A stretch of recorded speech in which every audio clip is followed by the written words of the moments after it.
Welcome back to another episode of Zarpado, a passion podcast.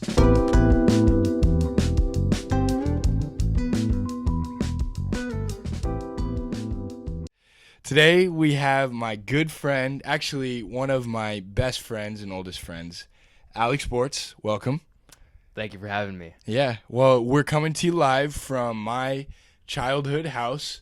This is my room that I grew up in here in Fair Oaks, California. Back here for the summer with my girlfriend back from Santiago de Chile. And, you know, I wanted to interview some of my friends. And let me just briefly jump into this, Alex, as to why I chose you. And then we'll get an introduction for who you are. It'll be a real brief one. But I chose Alex because for years, I mean, he's one of the smartest friends I have. And me and him will just have these conversations, these long conversations that I just it dawned on me a while ago that I was like, I want to record one of these conversations that me and Alex have. So I'm hoping that today's episode is powerful and great and passionate. So without further ado, Alex, introduce to everybody who you are, where you're from, how long we've known each other, you know, how we met, and then we'll just jump into everything else. Okay.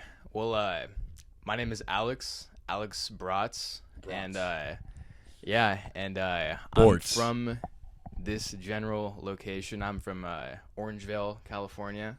And I've known Higgins since I was like 8 years old. We actually became quite good friends in this very house, in this very room. Yep. I was tortured a little bit. We'll save that for later. Yep. But yeah, and that's pretty much the gist of it. I'm a glass blower, and I play baseball. Yeah. Right on. Well, you know, to kind of jump back to that unusual foreshadow, you know, nothing terrible, just your average 9-10-year-old shenanigan as we were growing up. But yeah, I mean, Alex has been one of my oldest friends, and the way that you've broken out into what you do for a living, this glass blowing thing, man, has just been absolutely incredible. So, I mean, I want to get there, but I want to start by going, as you know, on this show, we talk about passion. And, I mean, apart from these conversations that you and I have, which are always about something, but always with passion, what is it that you're passionate about, Alex? That's a good question. I think passion for me has taken a lot of different forms over the years. For the longest time, baseball was my entire passion. I mean, as you Your know, entire identity. It was everything I cared about, everything I looked forward to. It was all that I spent like my time doing, and it was all that I wanted to do heading forward.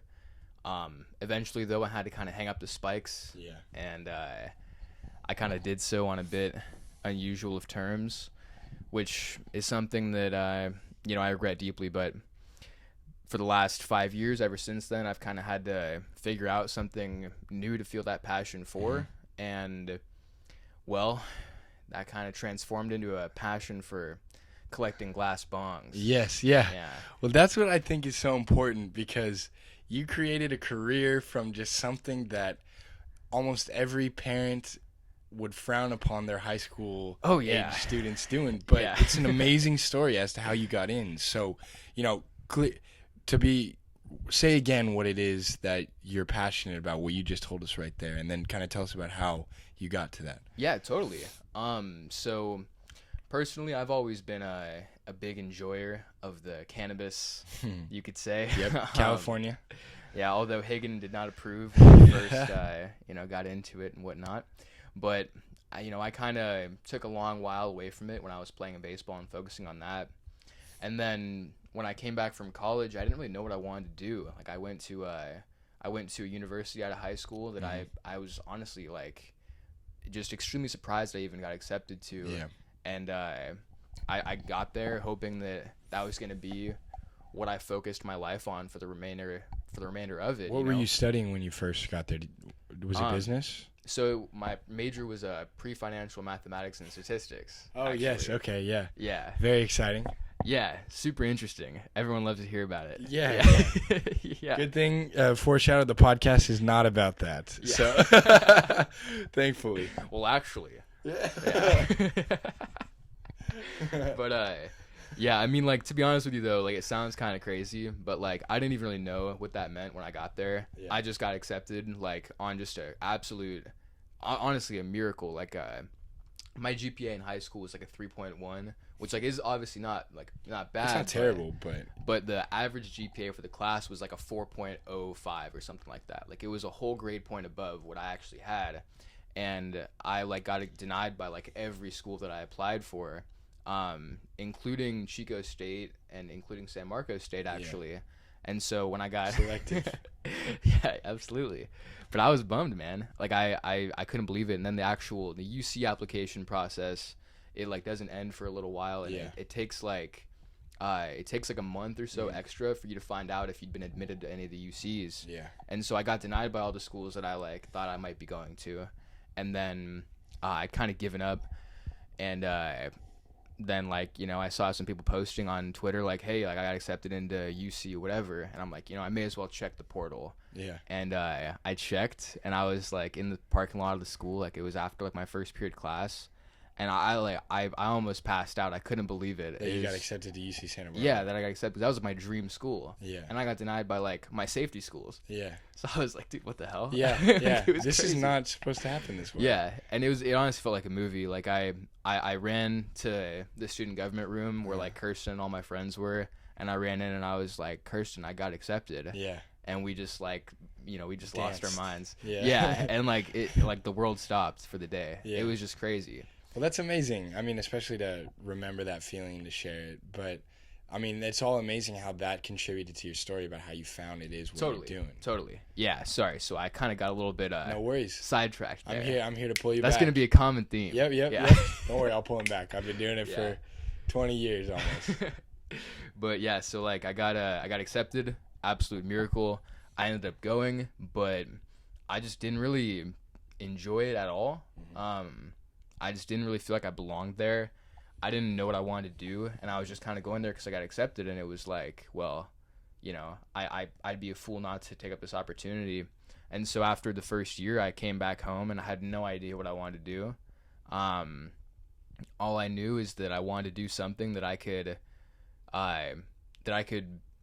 fully feel like I was free in doing. You know, I was just super against, like, I don't want to have like a 9-to-5 quote unquote, you know, and I just kind of felt like I wanted to find something that I could do and, you know, choose how I spent my time and enjoy that time. Mm-hmm.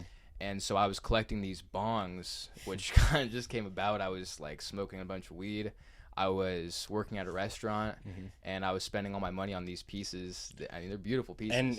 But also, like, they're not just, you know, a couple $100s. Like, these are fancy. Explain what type of tubes. Yeah. So it's this one company in particular.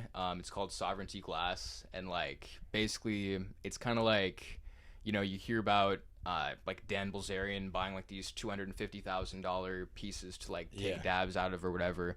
And that's kind of like the flower version of that people like smoke actual weed out of. It's just like the highest end pieces you can get essentially.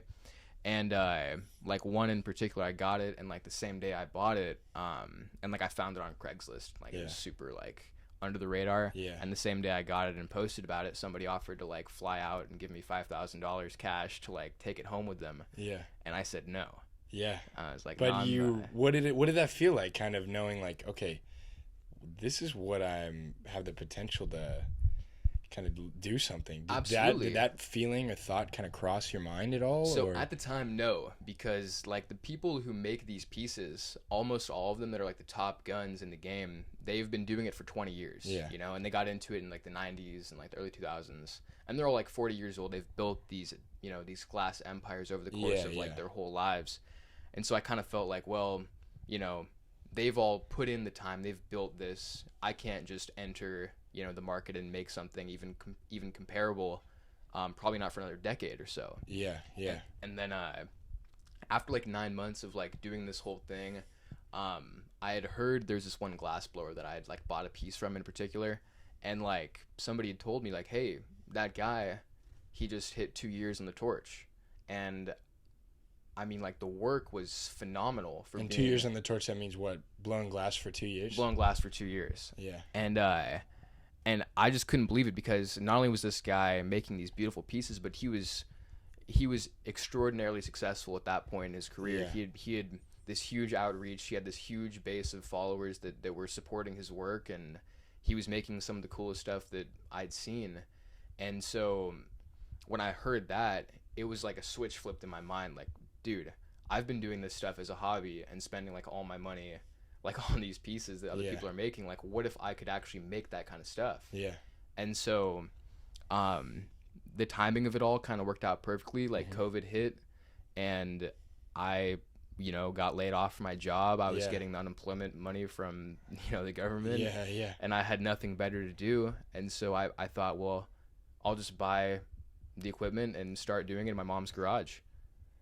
And that's exactly how it did. That's exactly how it did. And she was not happy. No, she was not. She was not happy. Yeah. Yeah, she thought I was making a massive mistake, but that's right. I had to kind of push through and convince her over time, like, hey, this is a viable career, and there's people that are more than living comfortably doing this and getting to live on their own terms and work when they want and make enough to retire off of before they're even 30 years old. And so once she understood that was a possibility and saw that I was having success doing so, and pursuing that kind of result, it was like she couldn't be happier. Yeah. Well, I mean, before and I want to jump into, and I think I want to get there in a second, as to kind of what that process was like, starting it and going. So before we get, because I want to also ask you about more passions. I mean, I know you're very passionate about numbers, and I want you to share, the kind of that side of you as well when it comes to passions. But first, I want to ask, just since we're kind of in sequence of this story about your company, what was the beginning process like, and how did you see kind of the growth from here? That's what, a couple years ago? Yeah, so it's actually going to be, today's the 12th, I believe, right? So it's going to be 3 years in 4 days, on the 16th. Okay. It'll be 3 years since I started. That was like the first day. Yeah. That you, stepped up to the torch? Yeah, and like I got this video, because like when I first started, I had no clue what I was doing, and I didn't even like there's not really videos out there, at least there weren't at the time. Yeah. Like, I don't know, like a lot of things you can learn from YouTube, but with glass blowing, it's so niche that it's not really like that. Yeah. And so like I was setting up this torch in the garage at my mom's house, and she was out of town at the time. Yeah. She was not there. That also helped with the timing of things. Yeah. Dude, yeah. So she was super upset, I'm not gonna lie, because like, and rightfully so, like she went for a vacation, and I brought a bunch of oxygen tanks and hoses and like fire and glass. Exactly.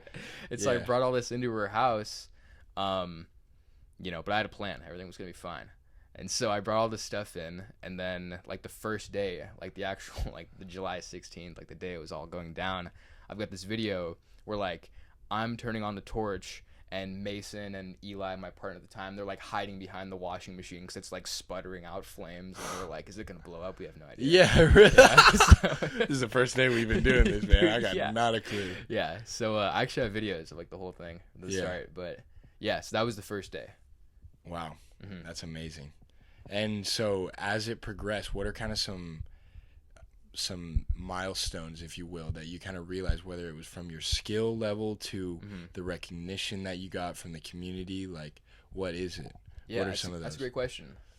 So I'd say the first big milestone was like when so it's kind of funny because when I look back on my work, even from like 6 or 7 months ago, I'm like, dang, garbage.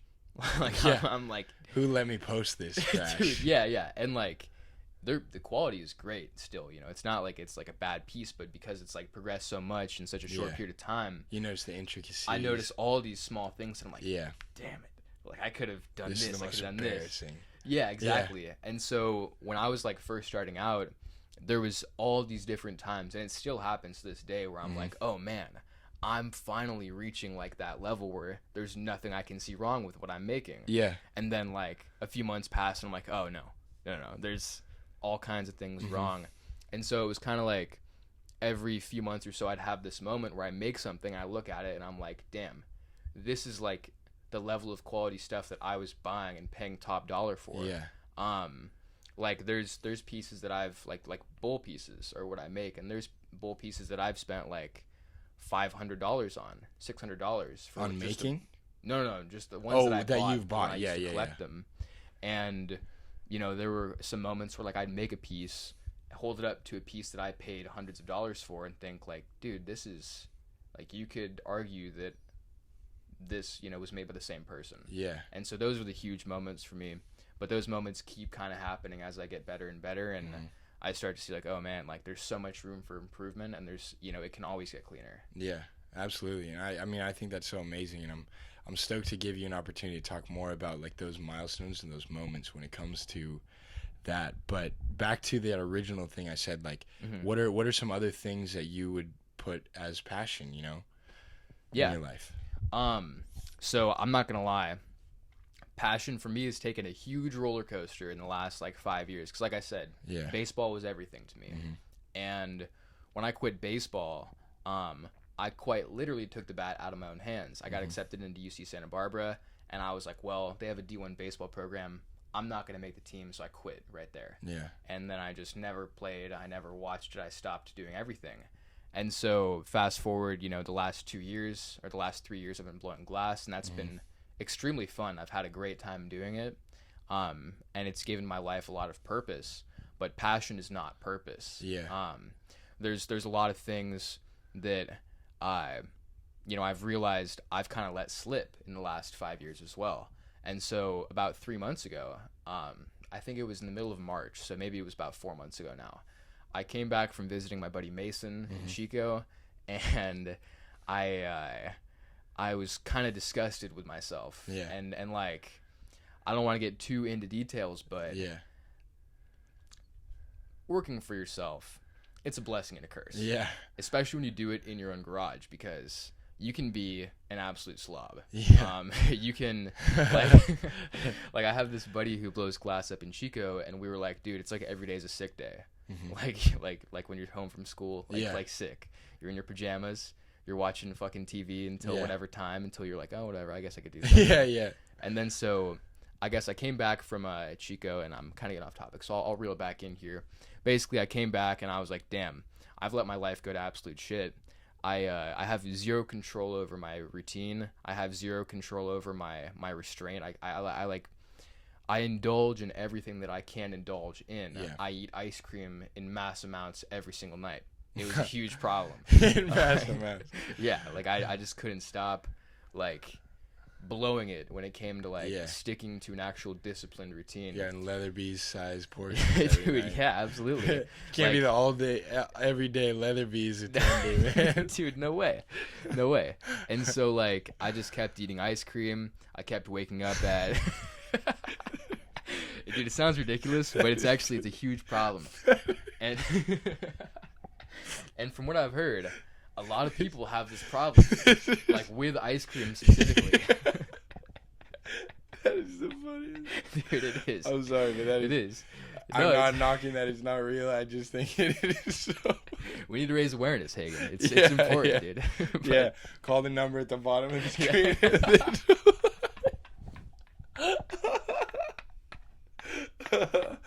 Okay. Yeah, if you were a loved one. But yeah, so so like I was eating all this ice cream. And it was ruining my life. But to throw some numbers out there, we mentioned numbers earlier. I had gained 60 pounds in 4 months. Hey, fucking shut up, dude. No, it's cool. It makes it worse that I know we're being recorded. Sorry, this is an old friend where this is what we do when we're back, but laughter is healing. Laughter is healing, man, and I'll tell you what, we need a lot of that. So let's get back on track. All right, so as I was pigging out, stuffing my face with ice cream for months, I gained 60 pounds in 4 months, which like it's a lot. You know? Yeah, it is. Yeah, and like it's not like I was.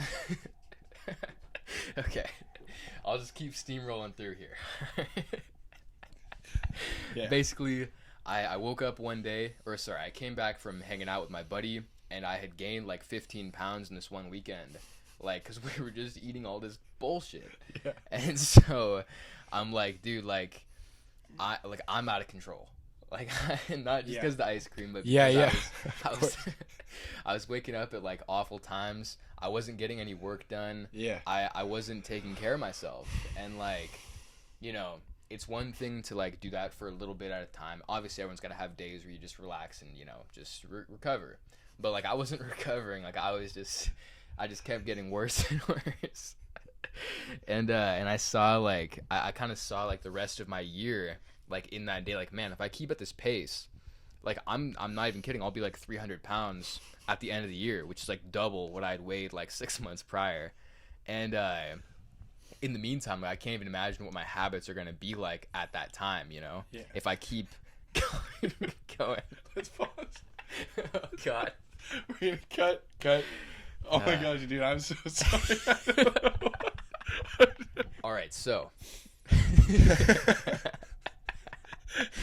So I was faced with a challenge, where it was like, okay, I need to get my life together, and I need to find some purpose again, and I need to like rediscover what it is that I'm actually passionate about, because I love glass blowing, and I think about glass blowing for like half of the time that I'm even awake, if not more. I spend all day, writing notes about things that I want to make, and just thinking about, what I could do to like make cooler and more clean and beautiful glass. That's like one of my favorite things to do. Yeah. But there's more to life than just focusing on one thing. Absolutely. That's why I ask this question about passions, because I almost look for people that say like, well, I have this, and since I have this, I don't have anything else. And it's almost like when I meet people like that and I have people answer that type of question, it's almost like refreshing to be able to be like, hey, let me tell you that life is meant to be having multiple passions, because absolutely it almost strengthens the others. It's like a support beam in a building. Dude, very well said. There's a lot more to life than ice cream. Absolutely. And so and eating copious amounts. Exactly. But I'm really glad you brought that up, because that was like one of the things that I never really realized. We had to bring up the ice cream. I had to. Yeah. But that's a very good point that you said, because like that was one of the things that I never really understood or appreciated, because when I started blowing glass, like I had all of COVID, I had all this time to like focus on it, and I spent every waking second either blowing glass or being on Instagram. Yeah. Okay. And so it was like I spent all the time that I had doing this, and in the time being, like I lost focus on all the other things that were important to me in my life. And like one of the main things is relationships. And like I'm lucky to have been living with my girlfriend for this last like year and a half now, and I go bowling with my friends on Tuesdays, and that's a great time. But like it came to a point where that's all that I did. And so I like thought really long and hard about like, man, not only are there all these things that I haven't done in years, but there's all these people that whose relationships I really appreciated that I haven't talked with in years. And so I came back from this trip in Chico. I took a long look at myself and said, okay, your life sucks. Like, your life is an absolute mess. And even though you've, technically got like the successful thing going on with glass, that's cool, but you're blowing it in every single other facet of your life. Absolutely. And like, there's going to become a time where even if glass is going well, there's going to become a time where it's not going to be going well. And then what do you have? Nothing. And so I started to, rewire my life and my habits very slowly. And this is something I want to touch on and really emphasize. Absolutely. Because I think this is the most important part. But you see all these people on the internet, right, who are talking about self-improvement and how to better your life and how to find a routine and how to do all these things. But they've all got it put together, right? Like, they're all like superheroes, you know, from the outside. They've just got all these things down. They've had them down for years. And they make it sound so easy. I got this. There's no problem. Right. But it's like, that's dishonest in a way, because it kind of removes it removes the whole background of how that even became possible to begin with. Yeah. And the most important thing that I learned is, like, I would see these people and think, okay, tomorrow's the day, or today's the day. Like, I'm going to start doing the things that they talk about, and I'm going to do it all at once, because that's how you do it. You just wake up and you're a different person. Yeah. Right? That's how it works. You stop eating ice cream. Yeah. But that's just not how it goes. Yeah. No. Like, you have to, and then this is the most important thing I could ever say, is you got to start, like, not just start small. You got to start as small as you possibly can, and think, like, what is the smallest thing I could change tomorrow or today? You know, I'm not a huge stickler on, you got to do it today, do it right now. No, like, go to the effing gym. Go to the fucking gym. Who's gonna carry the boats? Yeah. No, like, that's not me. I'm not gonna be hard on that note. But I do think that it's important to say, okay, this is one thing that I could change, one small thing that I think would really improve my life. For me, this is pretty unfortunate to admit, and you know, maybe it's gonna change some perceptions of me. But for me, the biggest thing was showering every day and brushing my teeth twice a day. Yeah. It wasn't happening. Yeah. It wasn't. Yep. Okay. Yep. But it's good that it's something. I mean, something like that. It could be looked at as like, dude, what? But it's like, hey, I looked at my life and saw this is something I needed to do. Absolutely. And you start there and you start gaining control. Absolutely. And so I said, okay, like, I need to shower every morning. Like, I need to do it. And if I can do that, then that'll improve my life just a little bit. Yeah. And there's this guy, he's really great. His name's Andrew Huberman. He's a doctor of psychology. And crazy, dude, this is actually super crazy. Okay. But he, like, screwed up in school, in high school, and he let his life go off the rails. He was big into skateboarding. And he got in the wrong crowd, as he said. And he said, I got to get my life together, his junior year. And he snapped into place, and he got accepted into UC Santa Barbara. Really? Yeah. Went there for a year, didn't like it, left. It's crazy. It's very similar to your story. Right, and he's from NorCal. Yeah. Yeah, so, like, I remember hearing that, like, what? Like, that's crazy. Like, people aren't going to believe me now. Like, I'm copying this dude's story. Yeah. But anyways, though, that's a side note. Basically, he said, and this is, like, so golden, but he said, we don't rise to the occasion, or at least we can't expect ourselves to, but we fall to our systems. And if our systems are bad, then we can maybe have a great week, 2 weeks, month, where every single day we wake up and rise to the occasion. But if your systems are poor, when you end up falling off the wagon and having a bad day where you don't rise to the occasion, you're going to have a terrible day. And then it's going to keep getting worse and worse and worse, because you're going to lose that momentum and you're not going to have systems in place to get you out of the rut. And so you just can't expect yourself to just rise to the occasion and be Superman for a day or for the rest of your life when you've never had any reason to think that you can do that by having had the track record of doing it consistently. Yeah. Which might sound harsh, but it's so true, because, like, you can't just become this completely different person who you've never been. You have to build up to it. And it takes a long time, and everyone says that, and it's kind of cliche, but it's so true. Yeah. And so it's I started little by little, one step at a time. Right. And so I started showering. I stopped eating ice cream slowly. Yep. And I started to lose weight, and I actually did it in kind of a really unconventional way, but I ate 800 calories per day. Yeah. That was it. And I only ate dinner. I didn't eat breakfast or lunch for 5 weeks, and I lost 35 pounds in the 5 weeks. Yeah. Crazy, dude. It was wild. And in the midst of this, I'm on Facebook. I saw an ad for a men's baseball team, like a men's league baseball team. And I'm like, dude, this is it. This is what I've been missing. And I signed up. And before I knew it, I was getting in contact with another coach of a different league.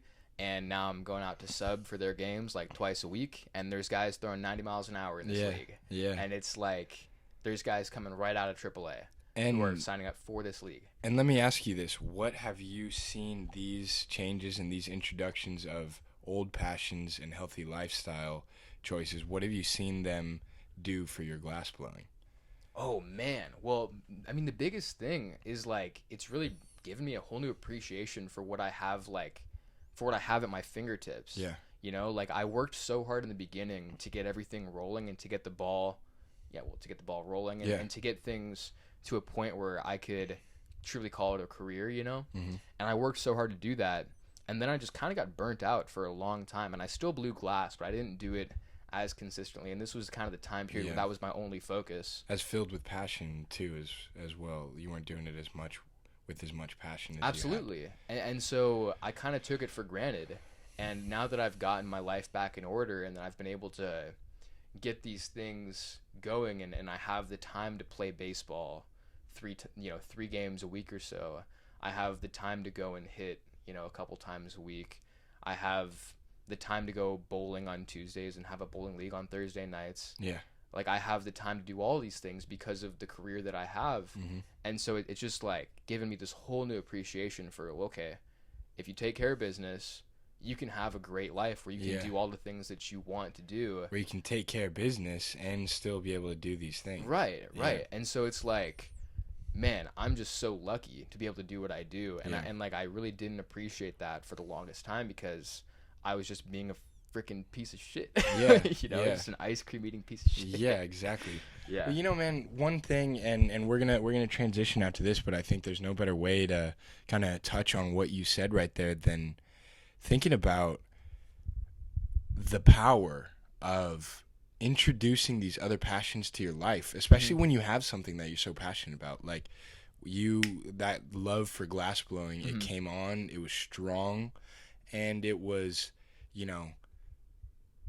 it was there, it was present, and then that was all you needed to do because you were getting what you felt you needed out of that. But then you noticed it wasn't sustaining, and then bringing these other passions into your life allowed you to not only find that passion for it again, but realize that there's more time, and I think that's amazing. And for people to know that if you have something that you're passionate about and you're doing, you not only owe it to yourself, but to that passion that you're doing to go out and do more things, Absolutely. And Absolutely. it's that cliche phrase of work-life balance. But, nobody ever talks about the balance of your passions, and how to achieve that balance. Yeah.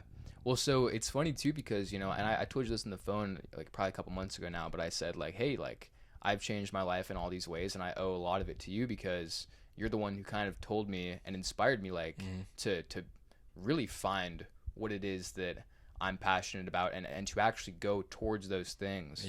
And one thing that you've always said that really stuck with me is like everyone has something they could just talk forever about. And they could just go on, for days about. And if when you're talking to people, you get them to find that one thing and just spill the beans to you about it. Literally. That just gives you life.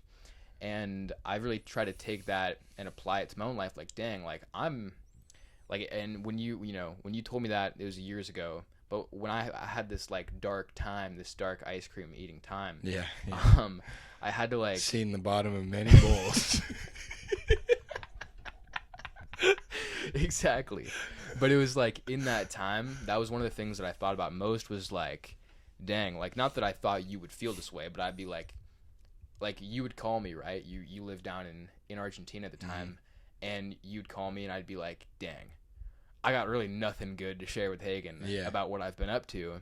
And that was really sad to me because it was like, dude, like I know that he's like, he would appreciate to hear that I'm doing things that I'm happy about, And so that put in perspective every time that like we would talk, like, dang, not only am I disappointed in myself for not being that, for not doing my best, but it really put in perspective like, man, I'm really not that kind of guy for other people in my life. Which like was the hardest part was like, damn, like I'm like disappointed in myself just from seeing Hagen call and knowing like, oh shit, I haven't done my best. Which like is an amazing thing. Yeah. That's powerful. Well, so and it was like the thought kind of hit me like, dude, if I could be that person for the people in my life, to be like in tune with what they're doing, what they love, like if I know what's going on in people's lives around me, so much so that when I call them, they're like excited to share with me what they've been up to, or disappointed that they haven't been doing it. Like that's so huge, and it kind of really put in perspective like everything you do matters, and maybe you don't feel this way, but not you, but like rhetorically, Yeah. everything you do matters, and maybe you don't feel it, or maybe it's not apparent, but if you try your best, and you really try and fill your life with the things that make you feel alive, people notice. Yeah. And it really inspires people to do that for themselves. It's one of the best things you can do for other people. Absolutely. And I mean, it's whether it's with relationships, with friendships, with family, with work. It's like, like we had said, you put one foot in front of the other and you show what you mean. You show what you mean. Excuse me. Absolutely. And and that's one thing too that I think is funny, because like for the longest time, like I said, I didn't really appreciate what it is that I do. And when people would like and I almost felt guilty, like being like receiving any sort of praise about it, because I knew that there's so much more that I could be doing. Yeah. And I'm like, dang, like even if I were like, I watch all these videos of these spectacular role models talking about, how awesome their lives have become after they've gotten everything together, and taken care of their responsibilities. And I'm like, dang, I wish I could like speak with that kind of conviction about these things, because I agree with all of them. But even if I were to like tell someone like, clean your room, go Jordan Peterson on somebody, like even if I were to do that, it wouldn't even be true, because I don't even practice those things that I'd like to preach. And so that was kind of like a weird juxtaposition of like, dang, I wish I had the life that I could not necessarily feel proud of, but that I could know is consistent with my thoughts. And so that kind of gave me a bit of motivation as well. That's awesome, man. Well, I just think it's so great, and I love the kind of the angle that this episode took into really just almost teaching, really. And that's where, I mean, I sent you the questions earlier, and I told you we're probably not going to get to these questions, because what we do here takes a life of its own, and despite my very first case of laughing uncontrollably on the podcast, I mean it's a beautiful the knowledge we've been able to share. And so real quick, there's one thing that I want to make sure that I ask, and we're pulling up about 15 minutes left, so keep that in mind. Okay. But there's one thing I like to do, and it's called Zarpado momentos. And as the meaning of Zarpado is something that happens in your life that is just over the top great. It marks your life in a positive way. And I think that the world needs to hear more stories of people that are sharing their Zarpado momentos. So when you take a look, Alex, at your life, what is one thing that you can share with us today before we close about a Zarpado momento, something that you always think back to that, hey, I'm different because this happened in a good way. Kind of like how you shared what I said about, hey, everyone's got something they want to talk about. What's a different moment, a Zarpado momento, that you can share? Yeah, so when I was 17, I was elected junior prom king. Yeah. That's it. Sorry, that was, yeah. That was bad. Oh yeah, sorry, the live studio audience wasn't cracking up at that. Yeah, sorry, that's a great question. Swing and a miss, that's okay, baseball guys. We get it.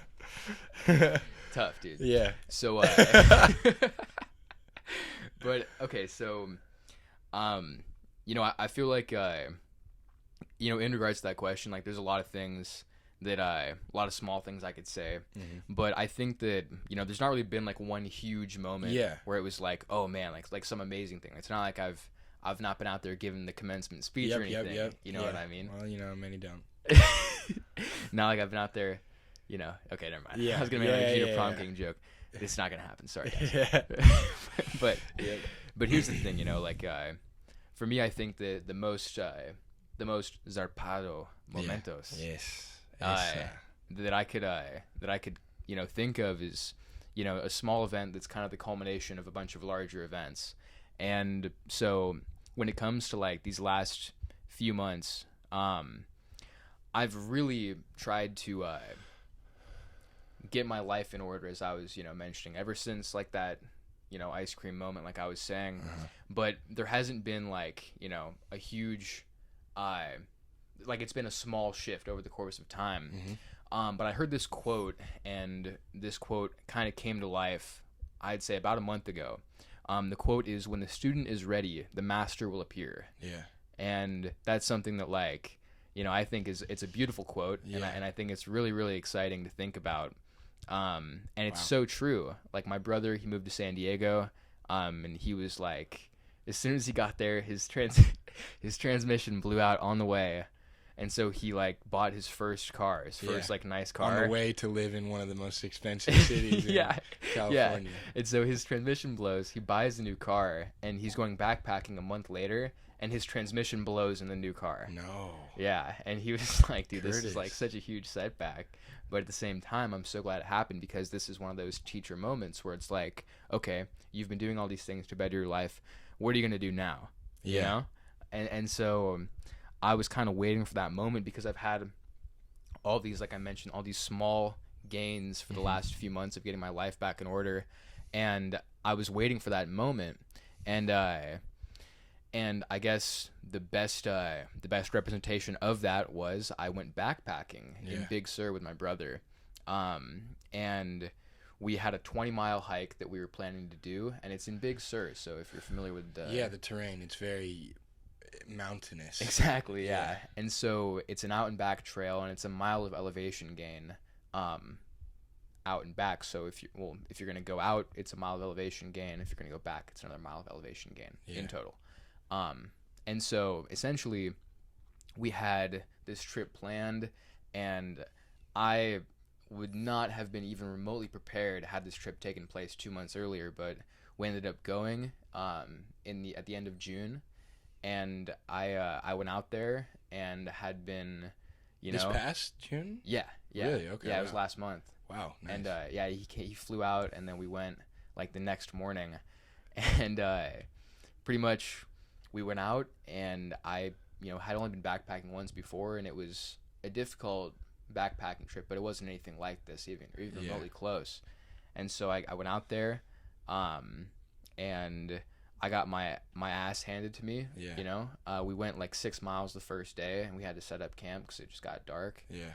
And so we had a day to finish, and it's 20 miles. Yeah. So we did 13 and a half miles the second day. Yeah. Of like over a mile of elevation gain in the process of that. And I held my own. I did all right. And we got back, and we drove home, and I played in a baseball game that same day. And what about that made it a Zarpado momento that it was? Because, I mean, of course, being with your brother, being in an experience like that, but just the way that it finished, it was like, we did good, and I did this game. Exactly, but something about that for you made it special, and what was that?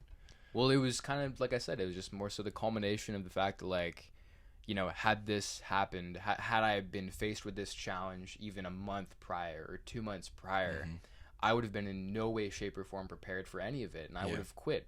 I wouldn't have done it. I would have been a mile into the backpacking trip and been like, hey. And you just kind of realize where you came. Yeah, absolutely. Yeah. Where it's like, there's so much progress that has happened that I can now see, and then it's this tangible progress that's been made that I guess I would have never been able to do something like that had it been, like I said, any time prior to that, pretty much in my life. Yeah. And it was just awesome to see what I was capable of. Yeah, dude, that's amazing. Well, I think that is a perfect example of a Zarpado momento, and especially one that it's like, it doesn't have to be something special. It just has to be something that you're, both proud of and able to look at yourself and be like, yeah, this is something that happened to me, about me, that I'm really, it marked my life, and I think that's a perfect example. Thanks, man. And so I want to finish with one question that I ask everybody is, what advice do you want to leave the people that will listen to this podcast? What is something that you want to leave with them? Well, that's a great question. So that has nothing to do with ice cream and copious. So personally, like I mentioned earlier, I'm super lucky to do what I do for a job, And if I say I won the lottery tomorrow, I would still probably do what I do just as much. It's something that I love doing, and it's something that I've been just blessed with the ability to be able to do. And a lot of times I think about, if say like everything were to come crashing down, what would I do? And, the answer for me personally is like, if you love to do anything, there is a way that you can become more ingrained in whatever that is, and make it a bigger part of your life. And like people always say, if you do what you love, you don't work a day in your life. Yeah. And that's obviously been said quite a lot. Yeah. But it's one of those things where, maybe if you're down and out and you hear that, you're like, okay, yeah, fuck yourself. Yeah, exactly. That's the last thing I want to hear. Exactly. Yeah. But I think that, I couldn't have been more down and out when this whole career fell upon me. I was, I had no clue what I wanted to do. I had just left the university of my dreams that I was even had no chance really of even getting into. I took this huge leap and was left with, I had no plan. And I kind of was able to stumble my way into something that I've been able to call a very wonderful career. Yeah. And I guess what I'm trying to say is, if there's something that you love to do, if you try and start small and think like, what is something I could do to make this a bigger part of my life, there's always an answer. Yeah. Like I've been playing baseball lately, and one of the things that I think about is like, hey, I would love to make a baseball bat. Yeah. And you can do it. Yeah. I can go on Craigslist. I went on Craigslist and I saw there's lathes that are $100. You can buy a lathe for $100. Yeah. You can buy a blank of wood for $30. Have those shipped to your house. You can get some tools on Craigslist for like $15, and you can make yourself a bat. Yeah. You can do that. You could do that this week. You can apply that same mentality to anything that you have any small bit of passion or excitement towards.